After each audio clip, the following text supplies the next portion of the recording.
It's almost 3 years to the day since Russia invaded Ukraine, an illegal incursion into a sovereign nation. What followed was hundreds of thousands of deaths, injuries, and unimaginable grief. The destruction of Ukrainian cities, towns, and villages. And now, in the search for peace, an international crisis where the safety and long-term security of Europe is in question.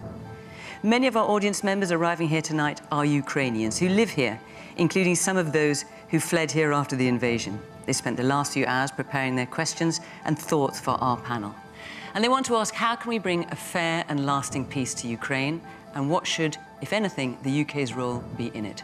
Welcome to Question Time.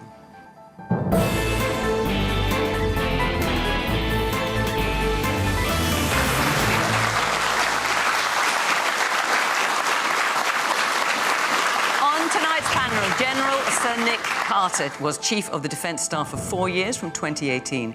That meant he was the country's most senior soldier and principal defence advisor to the Prime Minister. He served in Northern Ireland, Bosnia, Kosovo, Afghanistan and Iraq, and now advises the Tony Blair Institute. Lesia Vasylenko is a lawyer and politician. She's a member of the Ukrainian Parliament for the pro-Western and centrist Holos, or Voice Party, which is in opposition, but is supportive of President Zelensky's international policy. Jan Halper-Hayes has been nominated for a position in President Trump's new administration and is on a task force at the Department of Defense. Previously, she was UK Chair of Republicans Overseas and a Trump campaign advisor.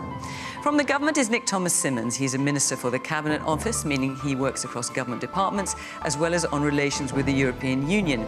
And Sir Ben Wallace was the Secretary of State for Defence for 4 years from 2019. He's spoken about how he was in the room in Moscow when his Russian counterpart lied to his face and said they wouldn't invade.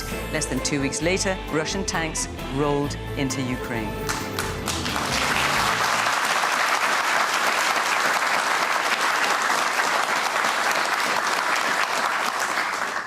Good evening. Welcome to our panellists. Welcome to our audience here for this special programme about Ukraine. Of course, welcome to you at home. You can join in the conversation on social media. There's lots to talk about. A lot has changed in just the last few days. It's kind of hard to keep up. So let's get started. Let's take our first question, which is from Christina Maximovich. Yes, President Trump says Ukraine started the war. Does he prefer Putin to his Western allies? Right. Well, Jan, you're the closest we're going to get to understanding what President Trump is talking about, and that's what we want to do tonight. We want to understand. So, what are we to make of it when President Trump says Ukraine started the war? And does he prefer Putin to his Western allies now? Trump doesn't deal on those emotions of I prefer this or I prefer that. He is a very action-oriented person. What do I need to do to reach peace? I think that he came out and said things about Zelensky. It was not that different than the social media tit for tat with our mayor here. But what we really need to look at is understanding, yes, Zelensky was upset that he wasn't invited to Riyadh, but the reason that Trump went to Riyadh first is that the overall objective is to get Russia to leave Ukraine. So he needed to sit there and understand exactly their perspective and then to be able to fill in his negotiating team to figure out a resolution. Because if he had both people in the room, then you wouldn't be able to understand where the Russians were willing to give and what they were absolutely firm on. But I also say Trump works in optics, and if you think of what he does, whether it is on social media or even in a press conference, one thing he does is he will float ideas. So what are we to make, Jan, when he said Ukraine started the war? What are we to make of that? Well, I think that he is taking the opposite position of the Biden administration that said it was unprovoked. But so, do you think he means it? Do I think he means it? I think he's saying it to get people to think and to get their reaction, to get down to whether either side started the war, because he also said NATO. I mean, what bear was poked? It wasn't Ukraine or Russia. It was that threat of the NATO expansion into Ukraine. So he is... So that's a justification for Russia invading Ukraine, you think? I don't think it's a justification, because you're asking how Trump thinks. OK, all right. All right. Well, listen, if he wants to get a response, let's hear a response. Lesia. Well, it's an unprovoked war that has been started not in February 2022, but in February 2014. And actually today, for many Ukrainians, including those who are here in the audience, 20th of February is a very sad day. It's a day of commemoration when we remember those 100, the heavenly 100, who has died in the Revolution of Dignity, shot at point blank. After that, Russia has invaded Crimea, annexed Crimea, and waged a war that lasted, with ceasefires, by the way, which Russia hasn't respected for one single day since the day they were signed in 2014, then in 2015, until 2022. 2022 brought us an escalation to an all-out war, again, absolutely unprovoked. Whether it's by NATO expansion, as some might call it, Russian rhetoric, Russian language completely, or otherwise, but it is Russia who has committed the crime of aggression. And the question that Christine is asking is, does Trump prefer Putin to his Western allies? How does it look to you as a member of the Ukrainian parliament? We are in an extremely difficult situation now, because for years, Ukraine has relied on the United States as the principal strategic ally. Forgive me, Britain, the UK has been there for us, a major friend of Ukraine, but the resources, the financial resources and military resources which the US has been contributing and has been willing to contribute to Ukraine are by far bigger than any other country in the world at this point in time. And to have our principal ally and strategic partner pull out just like that overnight, and the pullout was really overnight, has put Ukraine in an extremely difficult situation. Now, it doesn't mean that all of a sudden, overnight, Ukraine will stop fighting. That will never happen. Ben, what do you make of what you've heard this week? I mean, you obviously part of the talking to the Kremlin before the invasion in 2022, as I referred to in the introduction. And the question that Christine is asking is, does Trump prefer Putin to his Western allies? How's it looking to you as a former defence secretary? Well, I don't think he prefers Putin. I mean, I think he knows exactly who Putin is. I think, however, the statement he made, I worry about whether he understands the ripple effect it casts. So it's one thing to suggest that he's shaking up people and trying to get a reaction.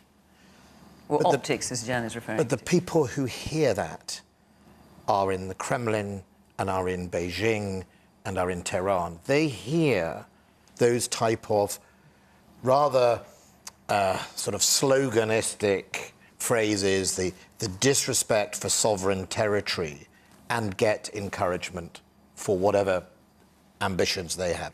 And so it's one thing to try and jolt potentially Europeans to do something about our own defence spending, etc. But fundamentally, you know, I get uneasy when I hear effectively the Kremlin talking points being completely parroted.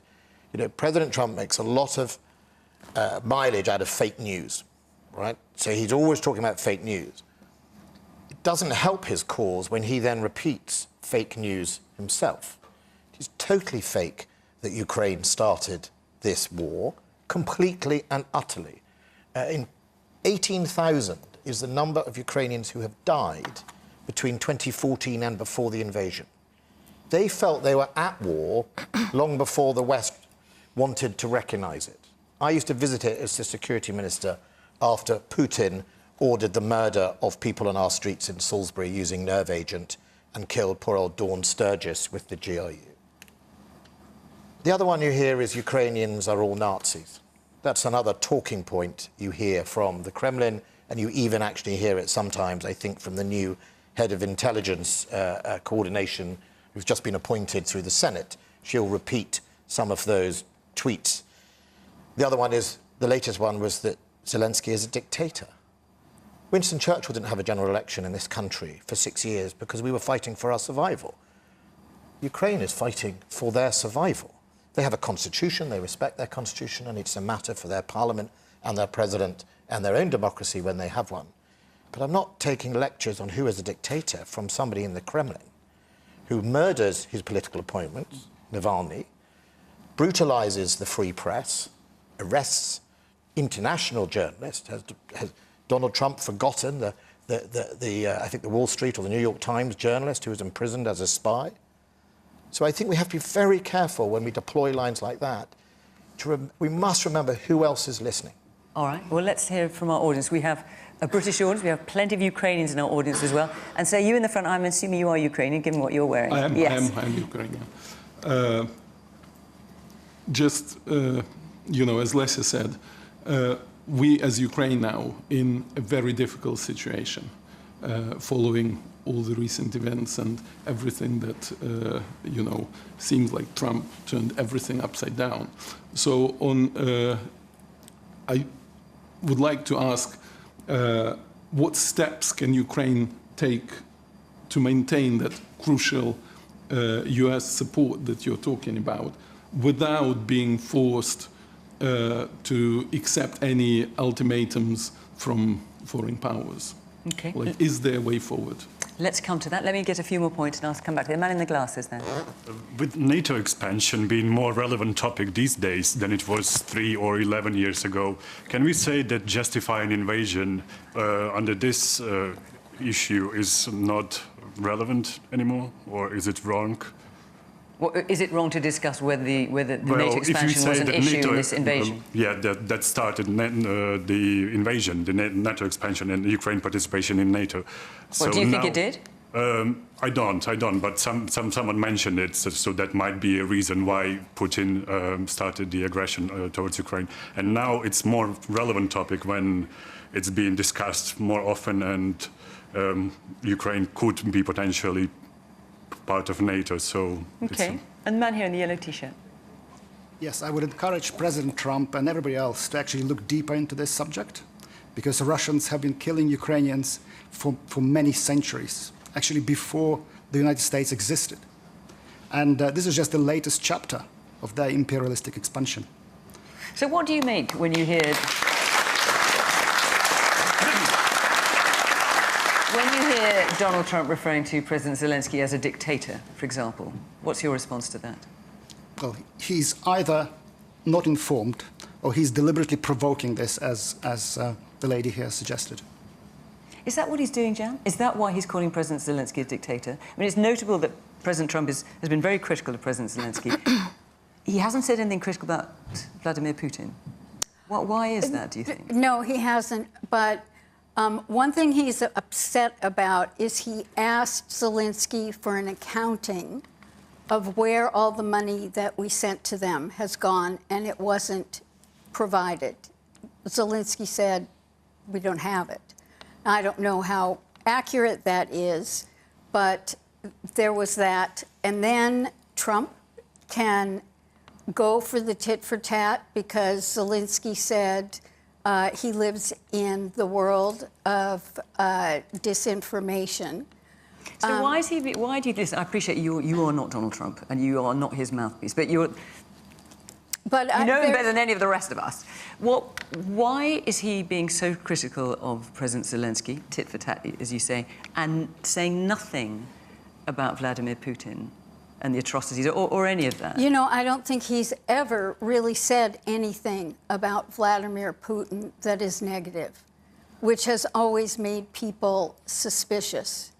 I would not be suspicious, but he has a good relationship with Putin. And I think that let me give an example of why he might have done that by the point of when he had Netanyahu at the White House and he said, we're going to take over Gaza. Yeah, I think we all remember that. All right, but the main reason that he did that was that he wanted to deprive Israel of continuing to fight and destroying that land. And after that, he had visitors from the Middle East who want to be involved in rebuilding that homeland. And that is really his objective. So he does say things to either change the subject or to kill the messenger, but you can't take anything that he says in isolation. You have to pay attention to what are the other things that are going on. All right. I've got two Nicks sitting next to each other, which was possibly slightly confusing. Nick Carter, let me come to you first. What's your response to what you're hearing? And in terms of the question from Christine, does Trump prefer Putin to his Western allies? Well, I think it's a great question. I mean, from my personal perspective, well, I think one would ask that question. I mean, people have been saying that he's been treating his allies like enemies. And I think many of us are feeling deeply uncomfortable about some of the rhetoric that's emerging from Washington at the moment. And I also profoundly believe, if you go back to Winston Churchill's observation, that there's only one thing worse than fighting alongside allies, it's fighting without allies. And I think he needs to remember that. Now, I had the privilege of looking after Donald Trump at the D-Day commemorations in 2019 for some half an hour or so. And it became very obvious to me that his understanding of history was somewhat limited. And I think going back to the point about the Russian Empire and all that comes from that, he really does need to be educated on the history of what we're looking at here. Because without that, it's extremely difficult to see how you can ever get to a position where we can negotiate a peace that is reasonable and secure for the Ukrainian people. And I do worry that he's put all of his negotiating chips on the table already. The fact that Ukraine is apparently being denied NATO membership, the fact that there will never be US boots on the ground, and of course the fact that he's already talking about Ukraine having to give up land. These are all powerful arguments in a negotiation. This is the man who ran the apprentice programme. I wonder whether he'd still be on his apprentice programme if he was the man doing the deal. OK, let's hear more from the woman with the glasses then. Thank you. I think that Trump is ultimately empowering Russia before the talks have even started. And Russia started the war, as we know. So how do we rebalance the situation and give Ukraine a stronger position in these talks? And the man, yes, you've got a suit and tie on there, yes. Thank you. Now, on the war, we have to say at least Trump is trying to do something, at least to deter the war and bring peace somewhere. It is important to ensure that I'm coming from Sri Lanka with a lot of Ukrainians over here. I feel the war is going to bring a lot of destruction, which is happening in Gaza, which is happening in Palestine, in West Bank, and Ukraine. So at least Trump is trying to make something to bring everybody to negotiation table, bring them to the table to talk about it, and bring some positive engagement to make sure that there can be some good peace in the world. So let us appall and see what he's going to do. OK. Now, you won't be the only one who's thinking that in the audience, I'm sure, that you know, the war in Ukraine had reached a kind of stasis.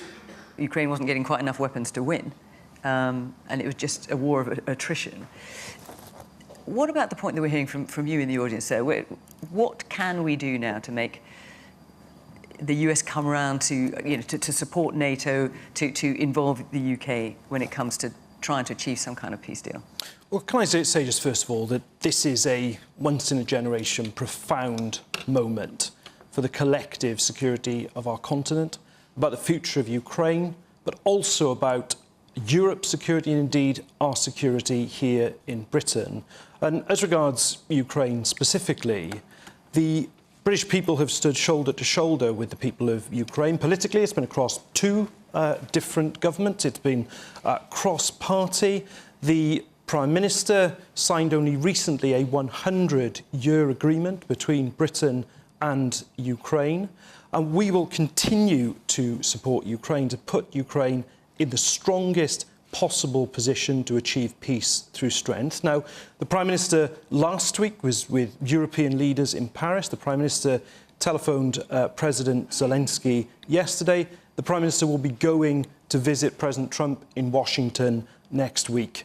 But what we absolutely have to have here is a durable, lasting peace settlement. What we cannot have is a tactical truce that means that Putin will come back for more in the years to come. And it's having that durable peace, I think, is so important. Are you worried about the kind of language that Donald Trump is using?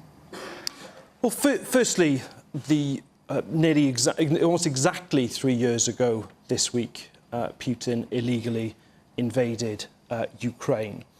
But as regards remarks more generally, look, there is going to be noise around this process. I think back, for example, to when the last Labour government achieved peace in Northern Ireland and was an honest broker in that process. You remain an honest broker by not commenting on every single headline, not commenting on every single thing that is said. And here, the UK will seek to bring the US and Europe together. That's one of the reasons the Prime Minister going to Washington next week. And being able to do that means not commenting on every single headline that happens. All right, I'm going to move on. I'm going to take another question on this subject, but let's just come at it from a slightly different angle. Before I do, I've just got to tell our viewers at home where we're going to be next week, which is we're in Derby in the Midlands, and the week after that we're off to Skipton in North Yorkshire. So if you'd like to come to be part of our audience, follow the instructions on the website and hopefully we will see you there. So that's Derby and then Skipton. Right, Antonina Smirnova, where are you sitting? Right, let's have your question. What does a fair and just peace for Ukraine look like, and how can the UK ensure it doesn't cost Ukraine its sovereignty? What does a fair and just peace for Ukraine look like? Lesia, let's start with you. A fair and just peace is the end of Russian aggression, the pulling out of all Russian troops and going back to Ukraine's 1991 borders. So that includes the Donbass and Crimea. And do you think that's realistic, Lesia? It has to be realistic if we all want to live in a society, in an environment of fair, just and durable peace, not just in Ukraine, but all over the world. Because... So, just to be clear, so at the moment Russia is occupying about 20%, I think it's fair to say, of Ukrainian territory. I mean, you've got Donald Trump talking very clearly about having to cede territory. Do you, in your heart of hearts, do you not think that's where it's going to end up? 20% of Ukrainian territory, just for the viewers to understand, is almost half of the UK. So it's a huge amount of land. And it's not just land. It's people, people's homes, people's lives. People who want to be Ukrainian and who want to live under the Ukrainian flag. But let's go back to why this fair and just peace is not just for Ukraine, but for the whole world. It's based on the rules, on the international rules, which were set up and agreed on by all of the countries in the world after the Second World War. And actually, this has helped us majorly to live in a fair, just, balanced society and as border-respecting nations in good neighborly relations. Now, if we stop and fail to enhance those very rules, it simply means that we can just throw away the whole of the system that has been so precariously and so carefully set up for us to live in after the Second World War. So, Ben Wallace, I mean, there'll be a number of people in the audience who I'm sure will very much sympathise with that view. It doesn't sound at the moment, we're at the foothills of any negotiation, we don't even know if it will come to any kind of fruition. But it doesn't sound like that's where it's going to end up.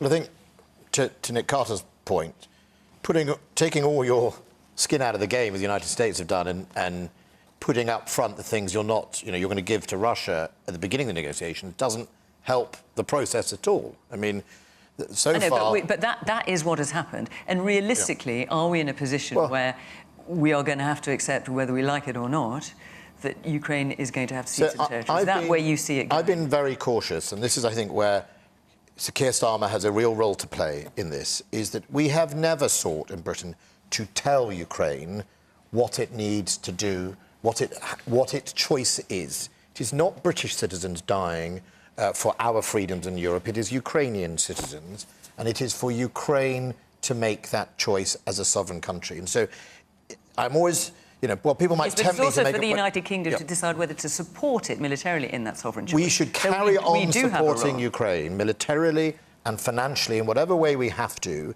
until Ukraine has made its decision and where it wants to settle. And there's another thing here. It goes to that gentleman's point about history and understanding the depth of history.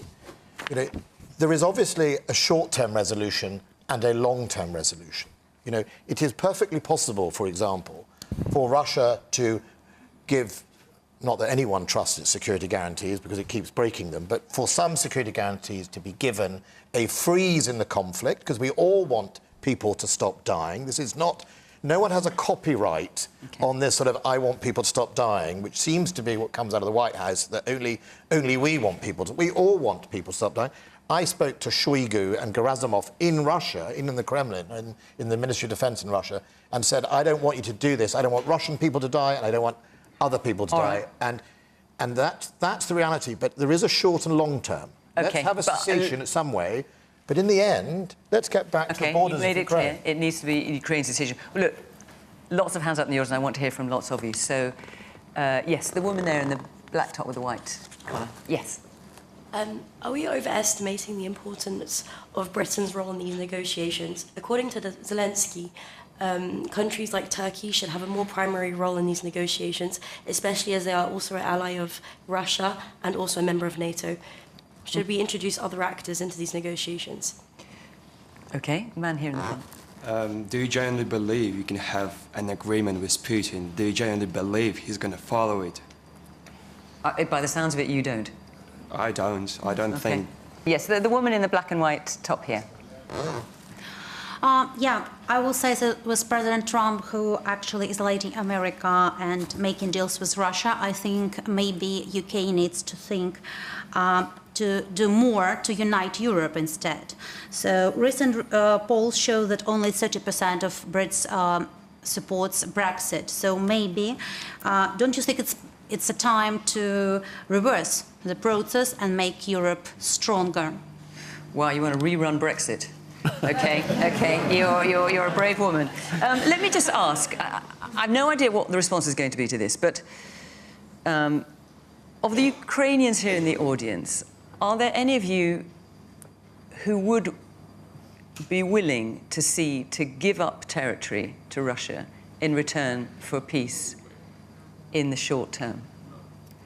Most of you are saying no. There's a hand going up here, so you're going to say no as well, are you? OK. Are you on that particular subject? I wanted to say that Zelensky is not saying about returning territories at the moment. So he definitely said that we are ready to give up territories, but we need a guarantee for the rest of the country. So at the moment, we are not returning back territories. We are trying to keep what we have.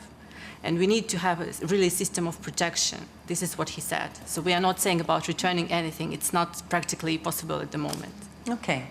Nick Carter, what does a fair and just peace for Ukraine look like? I mean, I think I agree with Ben. I do think that Ukraine must determine ultimately what it sees as a fair settlement to this. But I do think there are certain things that we as outsiders But at the moment, can it looks suggest. like it may be happening over its head. Perhaps, but I do think that some of us need to step up to the plate and be clear about what the minimum acceptable level might be. By some of us, do you mean the government? Yeah, I think our government, I think other European governments have got to state a position. I think that's important to do. And I think that fundamentally there's got to be some form of guarantee of Ukraine's sovereignty in the future. And I think to Nick's point, that means there's got to be a copper-bottom security guarantee. And if the Americans are not prepared to do that, then some others are going to have to step up to the plate to provide that. Meaning Europeans? Absolutely. And that, I think, to the point about UK leadership, I think that's something where the UK can lead. We have always been good at standing up for the underdog and indeed stating our values up front. And I think that's something we can lead on. And it's got to be a different security guarantee to the last one. The Budapest Memorandum of 1994, when Ukraine gave up the nuclear weapons and Russia, the UK and the US assured Ukraine's security. That's simply not good enough. This has got to be something that is absolutely copper-bottomed. And then I think you can add to it accession to the European Union. I think you can add a viable economy. There are other things and other ingredients that would look like a just and viable peace. But the bottom line is the security guarantee. So, Jan, Donald Trump has already talked about the fact that Ukraine is probably going to have to give some territory back to Russia, to let Russia keep some of the territory it's invaded.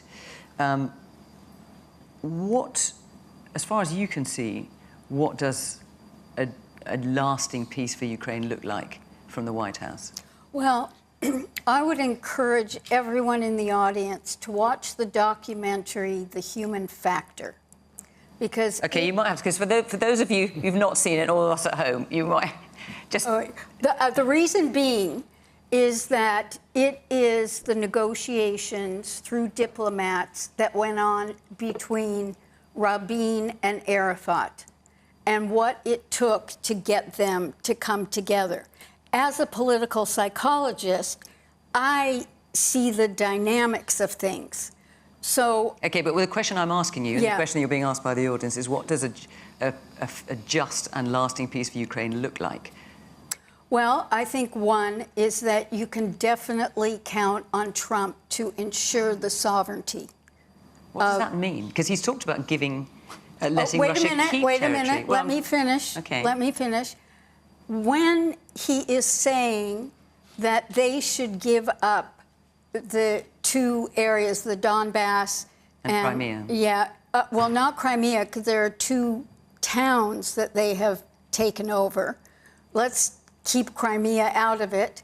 I think what he's also being able to do is be able to go back to Zelensky and say, I convinced Russia that that didn't happen. I protected you there. His ultimate goal is for there to be no war at all.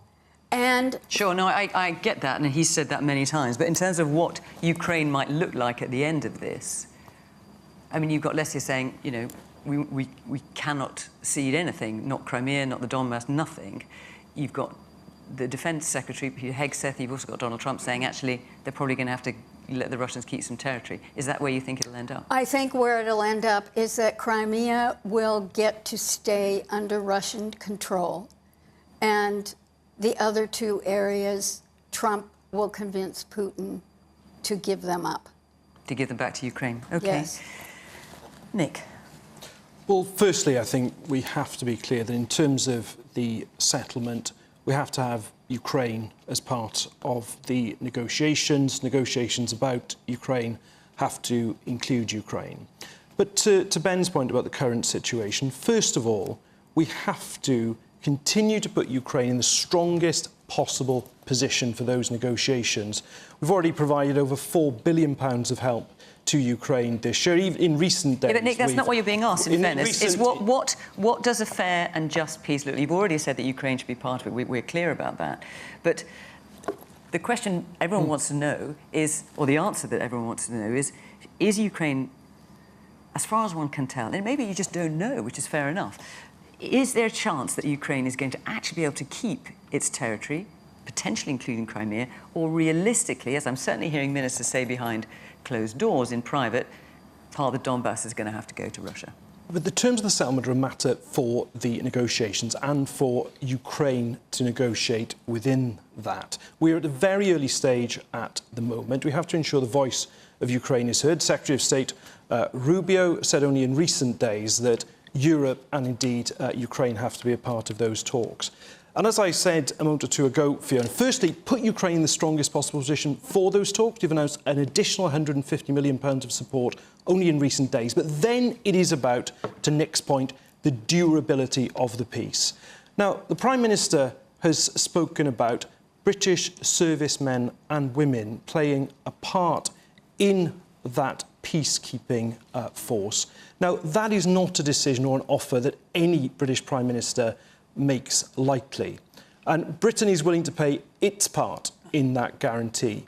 But ultimately, it is going to require a United States backstop on that guarantee, and that is a message that Keir Starmer will be taking to Washington next week. Well, listen, talking about troops, we've got a question about that. Where's Niamh? Niamh O'Connor, where are you sitting?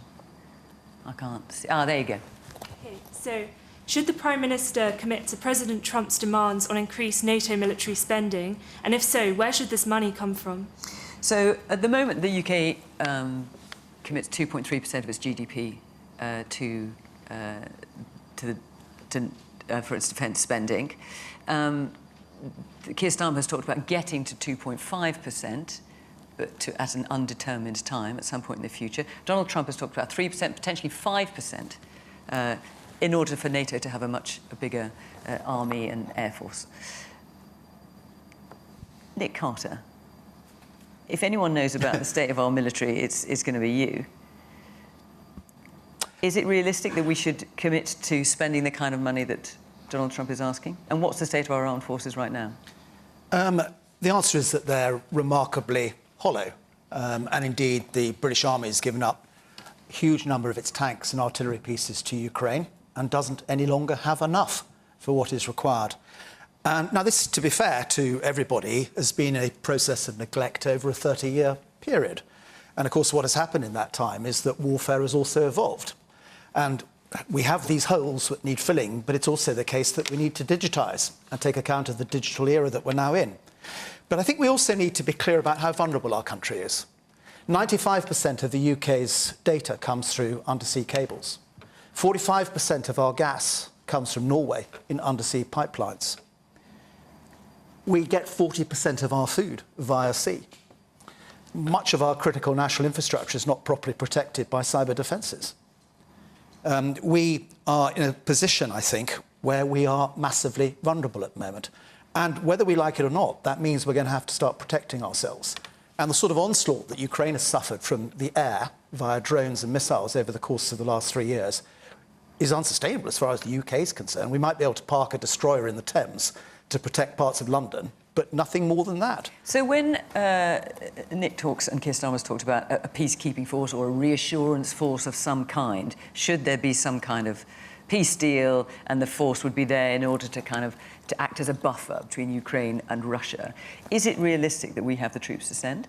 It depends on the nature of the task. I mean, if it is an observer mission and we're going to be driving around in white vehicles, that's fine. But if, as I suspect it will need to be, a force that can deter Putin's aggression, then fundamentally we are not equipped or manned to be able to do that at the moment. And that, I'm afraid, means that 2.5% of GDP needs to be spent now, not in the end of this Parliament. It has to be spent now. Now, we're talking about an extra £8 billion a year from public sector spending of 1.2 trillion. Difficult choices may have to be made. There are some smart ideas about, like a rearmament bank, for example, where perhaps governments in Europe can borrow money on favourable terms to make it easier to invest in defence. But we are going to have to spend more money if we seriously believe that Putin is a threat to us in the future. And clearly, if we have to spend more money, we have to take the money from somewhere or potentially raise taxes. Let's see what our audience think about that. Yes, the man in the white shirt. Yes, you've got a microphone over. So, if we did decide to send peacekeepers and they were actually shot at, would that not be the start of World War III? Yeah, I'll put that to our panel. Let me hear from the man in front as well. Putin is a master of the frozen conflict. Europe is awash in frozen conflicts in Transnistria, in South Ossetia. There's been a frozen conflict in Korea for the last 70 years. Yes, those frozen conflicts require peacekeepers.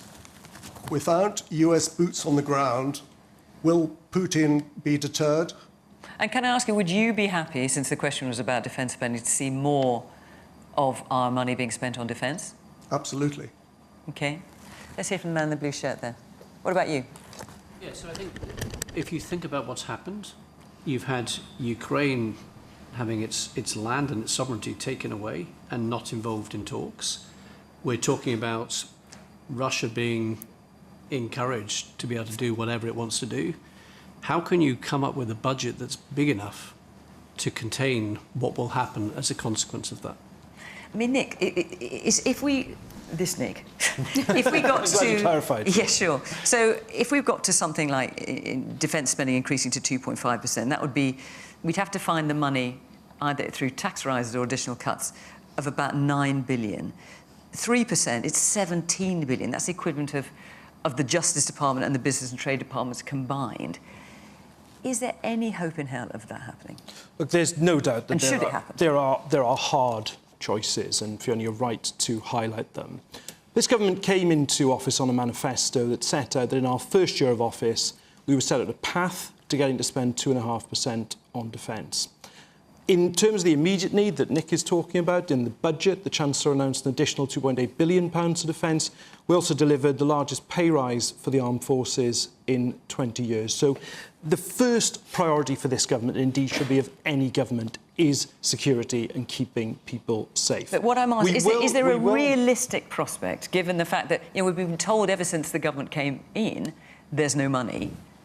That famous £22 billion black hole. That's our inheritance. Is there a realistic chance that defence spending is going to increase the kind of levels that Donald Trump is talking about? Or, as the man back there said, are needed to try and have the force that would be required? Well, this government will do what is necessary to keep people safe. Firstly, we will set out that path to 2.5% of GDP being spent on defence this spring. There's then a wider question here about defence, not just the amount we're spending, but how we are spending it most effectively. Our strategic defence review, it's being led by Lord Robertson, who's respected across political parties, former Secretary-General of NATO, is looking at threats, looking at capability, looking at the state of our armed forces, but also looking at resources. While you're saying this. Why are you? At resources, well, I've never seen a defence review succeed if it's out of sync with the comprehensive spending review. Let me across all the departments. Can I just to reassure Nick just for a moment there? On the comprehensive spending review is also coming in June. Which is about all government spending across departments. Absolutely, to Nick's point. So you do have, first of all, that strategic defence review, which will be looking at resources, both the amount we need to spend to keep people safe, but also how effectively it is spent as well, with also the comprehensive spending review in June. But this government will do what is required to keep people safe. You've been itching to come down. You're sitting there, fidgeting in your chair. Nick Thomas-Symonds was right. He called it a once-in-a-generation, event. Donald Trump has come in, very clear messaging at NATO last week, which was the United States is no longer going to be the primary guarantor of European security, That is a very clear and stark message and a fundamental change since the founding of NATO. It's not going to be the cornerstone of our security in Europe, including the United Kingdom. We can take lots of issues with what Donald Trump has said about Ukraine and Russia and Putin, but we do have to listen to the very stark warning the United States governments, going back to President Obama, has been giving, which is we all have to take a greater share of our responsibility in keeping ourselves safe and secure and defending our values. But Neve's question is, should we commit to President Trump's demands on increased spending? And if so, where should the money come from? I know you're not in government any longer, but first of all, it's important to finish this because for decades, both governments of different colours have hollowed out defence and taken the defence budget and spent it on lots of other policies. Everything from roads, transport, foreign aid, whatever. And the answer is we do need to listen to the United States. We should have done it in 2014 when Obama. We spent years with tricks of pretending we're artificially inflating our defence budgets. The defence budget, the latest one, you just heard Nick talk about we've increased our defence budget by $3 billion. They haven't. They've rolled in the $3 billion they've sent to Ukraine and claimed it's the core defence budget. That is called Treasury tricks. 2014, my government put VAT receipts into the MOD budget to make sure that the £1.6 billion we pay back to the Treasury on VAT is in all our defence budgets. You can't kill anyone with a VAT receipt. So the answer is the threat. OK, so the answer is spend more. You'll make that clear. Where should the money come from? Well, to lead is to choose, No more tricks to find the money. It has to come from other government priorities. Now, the Prime Minister, Sir Keir, is the man in the hot seat. To lead is to choose. You can take it from international aid, you can take it from public sector pensions, you can take it from whatever you like. But the real message here is there's a cultural shift. There's a new era. We have to get used to the culture that defence has to come much higher up the priority. You can also get Elon Musk to come over and he'll find the money. Or you also have the Russian frozen assets that are sitting there in I think it's a little more than that. And if you look overall across Europe, 300 billion, it's 300 billion, exactly. It's 300 billion. So if you are asking where to get the money for defence and security of the European region as a whole, there you go. You have quite a big amount of money. Part of that money should, and this is a firm belief here, go to the defense spending on Ukraine and arming Ukraine. But at the moment, this is the biggest and possibly the only threat to European security, the war going on in Ukraine, which can and is likely to spread unless the aggressor and the dictator is stopped. Let's talk about, we're talking about spending. You're looking incredibly anxious to say something about there at the back. Sorry, What's your view? Should we spend more, and where would you like to see the money come from? There's two parts. Putin wants a complete destruction of Ukraine. There could be no peace or no justice. Where does the money come from? The money comes... Britain's done an amazing job in supporting Ukraine. Britain can't do it on its own. Putin's done an amazing job in supporting Ukraine. So what we do is we create a European Bank of Reconstruction and Rearmament that's directed towards Ukraine, where a certain percentage of the GDP goes to that bank. OK. Man here we have two people in the front. Let's hear from both of you. Yes, you first of all.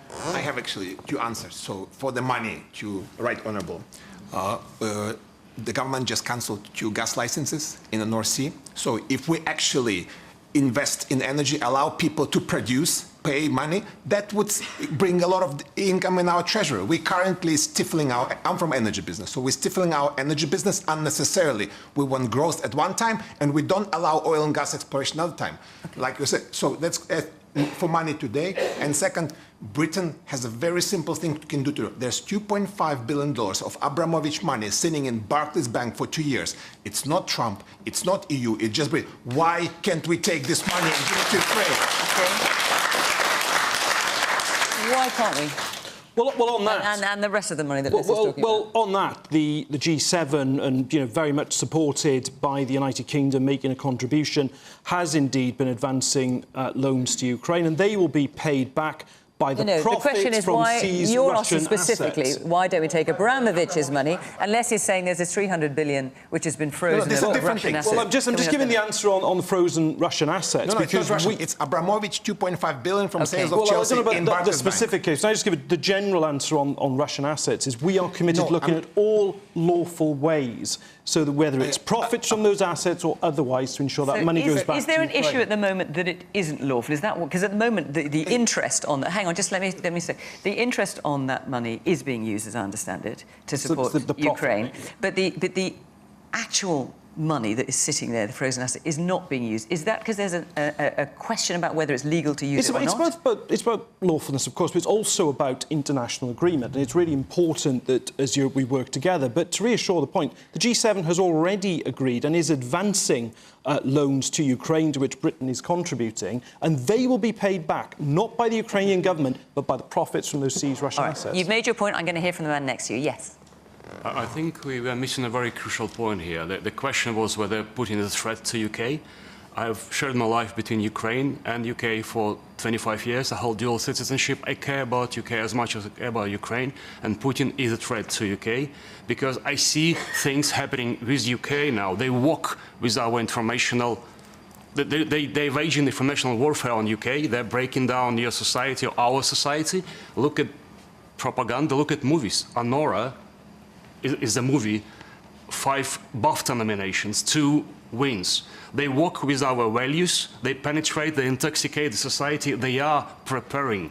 So I think it's a matter of asking whether we start responding or whether we walk with their society whether we respond to this initial stage of the war with UK. They will come here because they've been trying to eliminate Ukrainian identity for centuries. It's a miracle we survived. But if you look how many ethnic minorities Russia digested, we will count 60, possibly more. No cuisine, no history, no culture.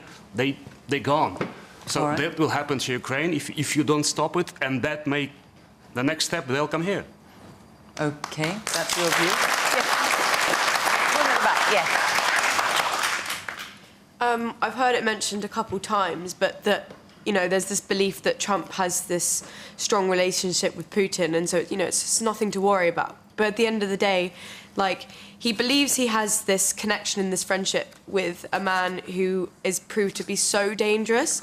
Just this week, we've had, this anti-war musician fall out of a window, and, there's some suspicious stuff going on in Russia. And I think that Trump's telling everyone that, they're friends, that he believes that he can get Putin to back down and they can make all these agreements when, Putin would eat him for lunch. It's ridiculous that he's telling everyone this information. OK. All right. So I'm going to move on to a different topic. We haven't got much time to deal with it, but so many of the Ukrainian people in this audience asked this question that I feel it's only fair that we reflect that. So let me just see. Oh, look, I've gone from a piece of paper all in a mess now. Andrew, where are you sitting? There you are. Let's hear your question. Will the UK government allow Ukrainian refugees on visas, working and studying in this country to stay here after the war ends? So will the UK government allow Ukrainian refugees who are on visas here, working and studying, to stay here after the war ends? Loads of you asked about this. Nick. Well, firstly, I've been very proud to see how welcoming British people have been to families from Ukraine. I've seen it in my own constituency of Torvine, where I've visited, actually, a number of Ukrainian families who've been living there and, if I may say so, adding a real richness to our local community. I know they've done that all over the country. Now, the Homes for Ukraine settlement scheme, it was set up under the previous government, but it had cross-party support. That's now been extended, so there's an 18-month extension to it. As a government, we will keep that situation under review. So people may be able to stay longer, is that what you're saying? Well, we will keep that situation under review, but nobody is going to be sent back to a situation in Ukraine where they may suffer harm. Lesia, I just wonder what your view is as a member of the Ukrainian Parliament.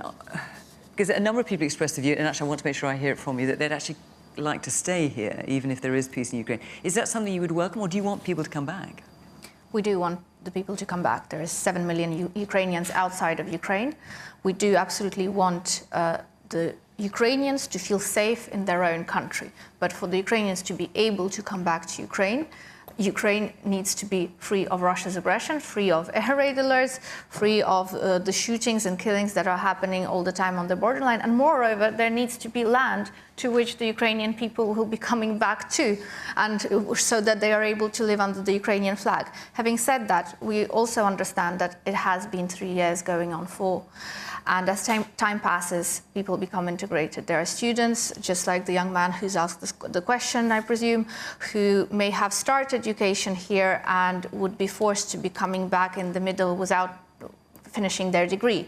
That would be a certain unfairness. So we do count on the British government to extend their friendship and their welcome, and possibly offer some kind of settlement scheme like the one that was offered post-Brexit to EU countries. Okay, woman here. Does panel believe that Ukrainian refugees are in fact an asset in the UK? And if so, what can UK government do to integrate them into the economy of the UK? Because do you feel that's not happening at the moment? I feel there is a lack of support for those who relocated during the full-scale invasion. Okay, and the woman here in the front. I wanted to make a few points about returning to Ukraine, which is understandable, but as... Is that what you would like to do if there is peace? My parents live on the front line, so... Sorry. No, please don't apologise. If you're happy to continue talking, it's entirely up to you. I wish I would see my family all together, because they are separated between occupied territory and Ukraine nowadays. And you'd like to all be back together again. I'm so sorry, but thank you for making the comment.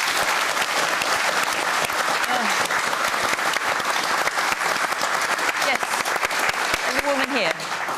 Yes, you've got a maroon dress on, yes.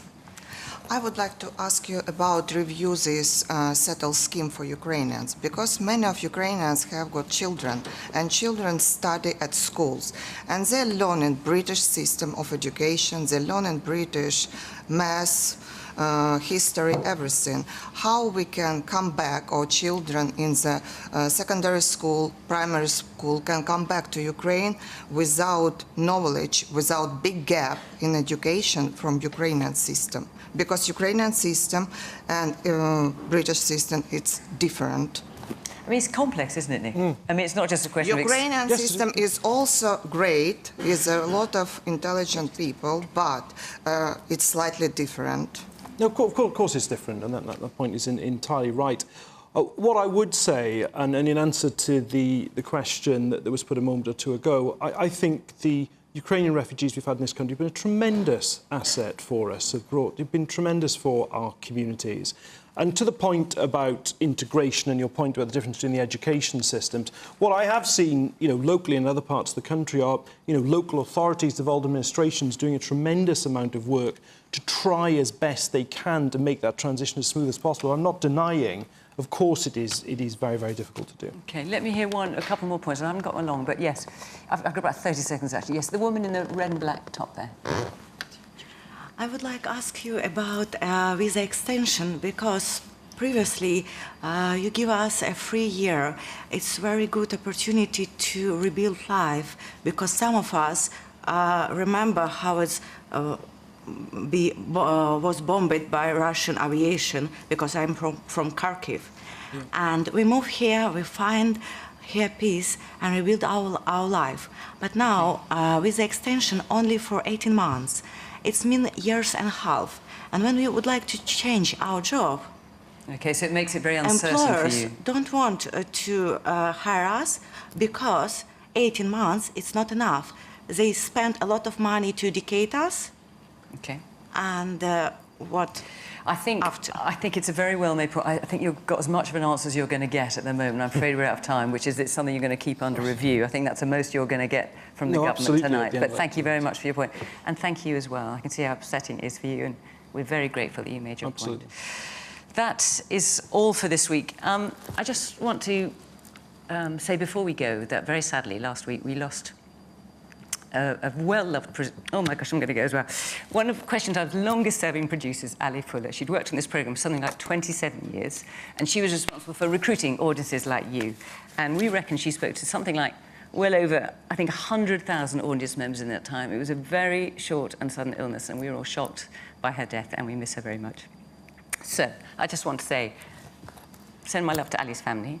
And also, in terms of the programme tonight, thank you all so much for coming and putting your points. I wish we could have gone on for longer. Thank you, of course, to the panel.